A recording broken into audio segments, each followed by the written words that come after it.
In this video, I'll show you how to remove all reposts on TikTok. First, open your TikTok app and tap on the profile icon in the bottom right corner. Next, go to the Repost tab in the middle section of your profile. To remove a repost, select the video you want to remove, tap the share icon, then tap remove repost. That's how to remove a repost manually. But if you want to request the removal of all reposts, tap the three lines menu at the top right corner, then go to Settings and Privacy. Scroll down until you see Report a Problem and click on that. At the bottom, tap on the Chat with Us button.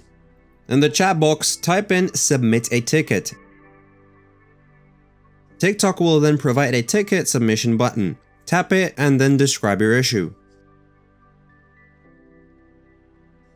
After you're done, tap Submit. Now, please keep in mind that this may not work for everyone, as we have tried doing this 2 weeks ago already and have not gotten a response from TikTok. Submitting a ticket is a workaround, and while it might not always work, it's worth trying. And that's it. If you found this video helpful, please consider liking and subscribing.